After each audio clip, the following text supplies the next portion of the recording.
could be a palm warbler. It's possible. They got that supercilium above the eye. Yellow underparts. I'm not seeing a ton of the yellow yet. And I can barely see what I'm doing anyway. Yeah, it may be a palm warbler, but I don't want to say definitively. But there was another warbler. Hi, little boy. There was another warbler I saw. Oh my God, I was like, what the heck is that? I thought that was coming from the bird.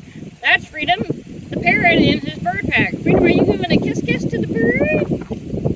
So that's probably a palm warbler. Man, I should give it a crumb. I got a banana bread in here, I can do it. Okay, well, hi Freedom. Freedom saying hi.